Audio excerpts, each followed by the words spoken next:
والعاقبة للمتقين والصلاة والسلام على رسوله محمد وآله وصحبه أجمعين أما بعد فأعوذ بالله من الشيطان الرجيم بسم الله الرحمن الرحيم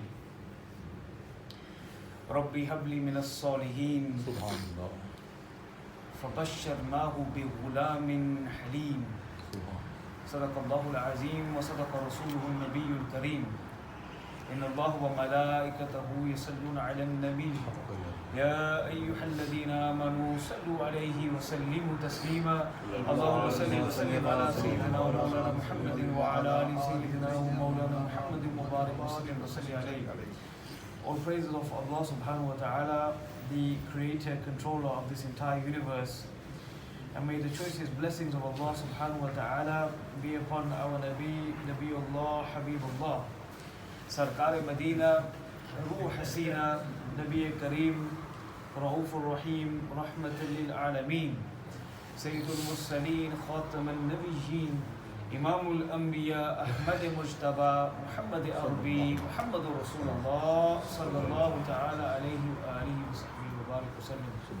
Allah's young is Assalamu alaikum wa rahmatullahi ta'ala wa barakatuh. Alhamdulillah, again, I'm very surprised, mashallah, very early, 7 in the morning, and mashallah, we have quite a lot of people in attendance. Alhamdulillah, shows the zawq and the passion in the people, alhamdulillah. And, for those people who have to unfortunately work today as well, but alhamdulillah, may Allah bless us all with, lots of barakah in our lives, inshallah, Aziz. It's a very exciting time of the year of Dhul Hijjah. It's the final month in the Islamic calendar. Allah Rabbul Alameen has made this month very special. We have, these are the days, those special ayam of Hajj, and the 10 days of Dhul Hijjah we've witnessed, which are the 10 greatest days in the Islamic calendar for the Muslimin. Amongst the greatest, and I mentioned a hadith in the Jummah khutbah, and I mentioned that the Prophet sallallahu alaihi wasallam, he confirmed, this is Jami'a Tirmidhi, and Hazrat Abu Hurairah radiallahu ta'ala confirmed that each day for those people who fasted, it was like fasting the equivalent of 1 year. Subhanallah. And for those people who prayed during the night, it was like praying on the night of Laylatul Qadr. Subhanallah. This is how azim these days were of Dhul Hijjah. And not only that, these are the days of Takbir al-Tashriq. These are the days of Qurbani. These are the days of Hajj. There's many exciting things happening at this time of the year, alhamdulillah. This is the final month of the Islamic calendar, and it's a very powerful time. Today is the day of Eid Ul Adha. It's the day of sacrifice. It's the day of celebration. It's a day of happiness, right? And it's a day where a very spiritual time for the Muslims. Very spiritual time for the Muslims. Although some of you might be thinking that the day that Dhul Hijjah have gone, and you may be, maybe you didn't make the most of it, or as much as you would like to have done in those days. But don't worry, today is also a very, very great day. This is a day where Allah subhanahu wa ta'ala showers His blessings upon us immensely. And this is a day for dua. This is also a day for happiness. This is a day to enjoy relations, neighbors and family members, and this is a day to put things behind you, right? This is a day to put things behind you. Now, I say this that commonly linked to the Hajj and the day of Eid Ul Adha is the idea of Qurbani and the understanding of Qurbani and the Sunnah of Sayyidina Ibrahim Khalilullah alayhi salam. Now, Sayyidina Ibrahim Khalilullah alayhi salam, he was amongst the 5 greatest prophets of Allah subhanahu wa ta'ala. And not only that, the ulama say he was second after Sayyidina Rasulullah sallallahu alayhi wa sallam. Sayyidina Rasulullah, he was second in position in terms of his greatness amongst the prophets of Allah subhanahu wa ta'ala. Imagine the rank. And the ulama say Sayyidina Ibrahim Khalilullah alayhi salam, he has Allah subhanahu wa ta'ala mentioned the name of Sayyidina Ibrahim alayhi salam 73 times in the Quran Kareem. 73 times in the Quran Kareem. Imagine the shan and the azmat of Sayyidina Ibrahim Khalilullah alayhi salam. And he was a prophet that endured many, many difficult tests. Allah subhanahu wa ta'ala made him endure many difficult tests, and he really tested Sayyidina Ibrahim Khalilullah alayhi salam. And alhamdulillah ta'ala, as we know and as we are aware, Sayyidina Ibrahim Khalilullah alayhi salam, his iman, the strength of his iman was absolutely unwavering. His conviction in Allah Rabbul Alameen and his obedience and conformance to the hukam of Allah Rabbul Alameen was like no other. Was like no other. And this is why Allah Rabbul Alameen, He confirms this in the Quranic Kareem about the greatness of Sayyidina Ibrahim Khalilullah alayhi salam. Many things happen in his life, in his Mubarak life. When Ibrahim Khalilullah alayhi salam, according to the hukam of Allah subhanahu wa ta'ala, when he goes towards Syria, and then when he arrives there and he makes dua to Allah subhanahu wa ta'ala, he says to Allah subhanahu wa ta'ala, you know, Imam Madhasin ibn Kathir al-Dimishqi, rahmatullah alayhi, he confirms this in his Stories of the Prophets, very famous book. Every person should have this in their house, and they should go through this with their children, because until we don't start learning the stories of the Prophets of Allah, how can we connect with our deen? And Allah, I say stories because Allah refers to them as stories in the Quran Kareem, right? There's great hikmah behind this, but some other time, inshallah, Aziz. But we must, especially in the environment and the day and age that we live in now, we must have our children not just learning how to recite the Quran Kareem, but understanding the stories of the Prophets of Allah subhanahu wa ta'ala. There's great wisdom, there's great hikmah in these stories for us. And Allah subhanahu wa ta'ala confirms in the Quran Kareem that Sayyidina Ibrahim alayhi salam, he asks Allah subhanahu wa ta'ala, he makes dua at the age of 86 years old, according to Imam Ibn Kathir, rahmatullah alayhi. 86 years of age. Allah had blessed him with many things in his life. Many things. But amongst the things, which Sayyidina Ibrahim alayhi salam didn't have, he never had a child. But Sayyidina Ibrahim alayhi salam, he never asked Allah Rabbul Alam. He was patient in this respect. Of course, he wanted children, but he didn't ask Allah in this respect. Halake, if a prophet of Allah subhanahu wa ta'ala of the caliber of Sayyidina Ibrahim Khalilullah alayhi salatu wassalam, if he raised his hands and asked Allah Rabbul Alameen for a child, do you think Allah would reject his beloved prophet? Allahu Akbar. Do you think he would reject his beloved prophet? This is the love and the connection Allah has with His prophets, subhanahu wa ta'ala. And then Sayyidina Ibrahim alayhi salatu wasalam, he makes this dua when he arrives in Syria. And he says to Allah, he said, Rabbi habli minas salihin. He asks Allah subhanahu wa ta'ala for a child, for progeny, right? From minas salihin, he says, from the pious. He said, oh Allah, make my child, give me a pious child.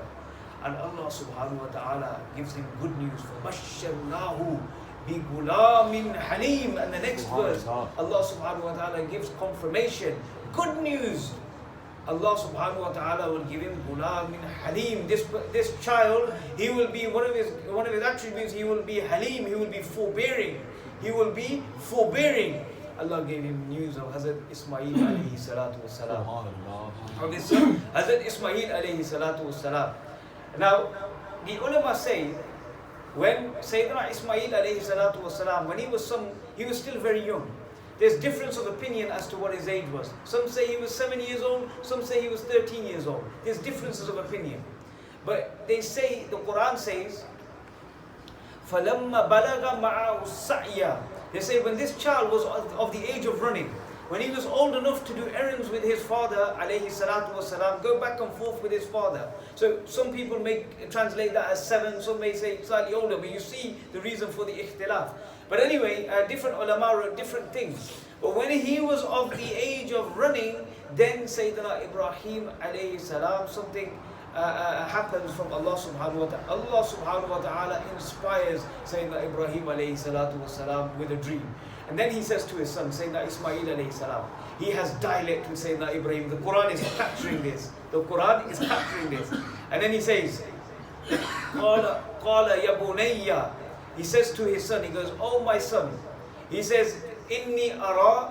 He says, indeed, I have seen fil manam, I have seen a dream. He says, Anni adbahuk. He goes, I have seen a dream that I was slaughtering you. I was sacrificing you, doing your Qurbani. And he goes, Fanzur madha tara. He says to Sayyidina Ismail, this is very beautiful, the Quran is captured this. He says, فَانْظُرْ مَاذَا تَرَى. He goes, what do you think about this? What's your opinion on this? Sayyidina Ismail alayhi salam, he's having dialect with his son.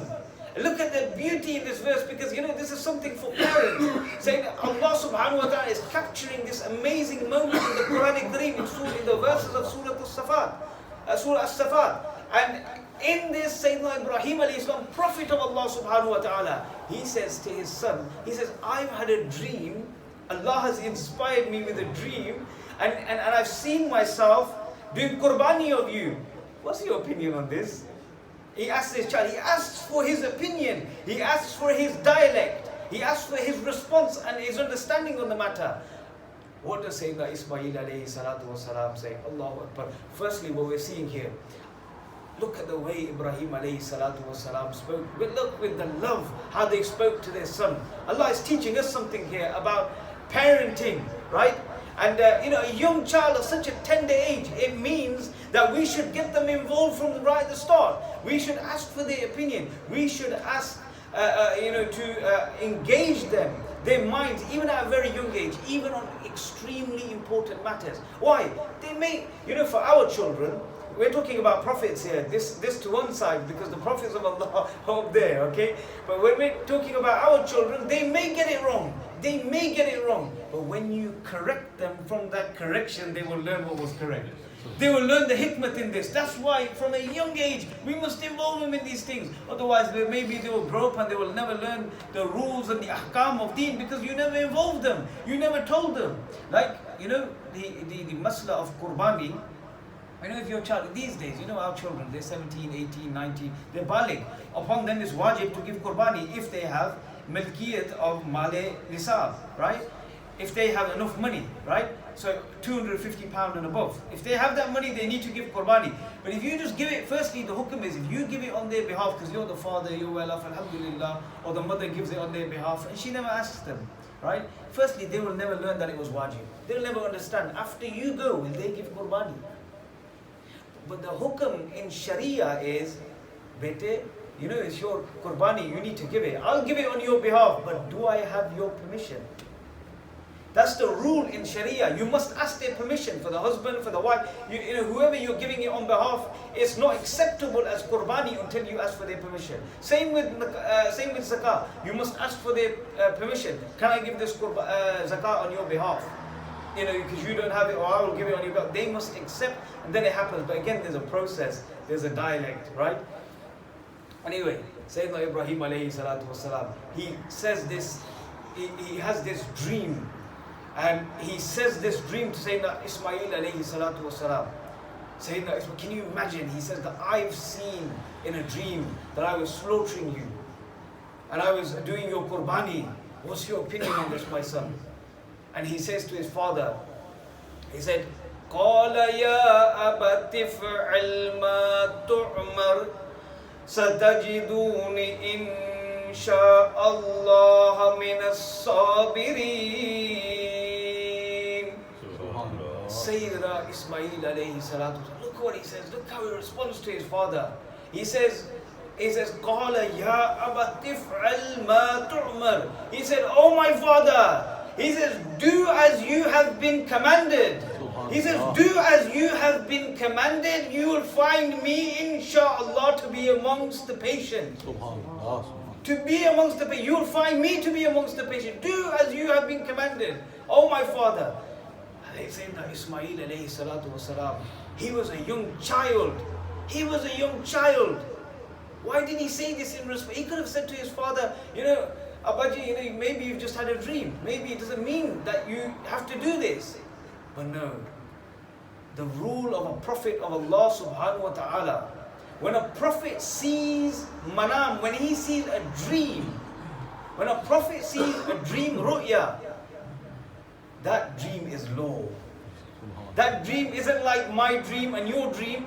Okay? The dream of a prophet of Allah is law. This is the hukum of Allah subhanahu wa ta'ala. What a prophet sees in his dream, that's exactly what will happen. This is the difference between our dreams and dreams of prophets.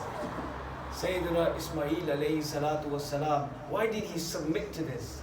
Why did he accept the hukam of his father, the dream? Why didn't he even say, well, maybe it's just a dream, father, maybe double check with Allah subhanahu wa ta'ala? No. Hazrat Ismail alayhi salatu wasalam, he was also a prophet of Allah. Subhanallah. He was also a prophet of Allah subhanahu wa ta'ala. And even at that young and tender age, he knew what my father has seen. This is law. This is law. This is the hukam of Allah Rabbul Alameen. He says, my father, you do as you've been commanded. You will find me to be amongst the patient. Subhanallah. You will find me to be amongst the patient. So, what happens here? With great struggle, you can imagine this. It's a very long story. Along the way, the shaitan comes and he tries to deter Ibrahim alayhi salam. He tries to deter Ismail alayhi salam, and they threw him. They threw the rocks, and that's how we have the practice of the Jamarat in Hajj. But this is where it happened. And very emotional story. For those people who have children or who are connected with young nieces and nephews, young children, beloved to them. You can imagine the pain. Sayyidina Ibrahim alayhi salam, how difficult of a test this was for him. And 86 years, Sayyidina Ibrahim alayhi salam doesn't have a child. And then he asks Allah Rabbul Alameen for a child, and he gives him a child. And this child may be 7 years old, according to the ulama. And Allah subhanahu wa ta'ala asks him, possibly one of the greatest tests. He asks him to do Qurbani of this child. So he takes him, alayhi salatu wasalam, and he places him in a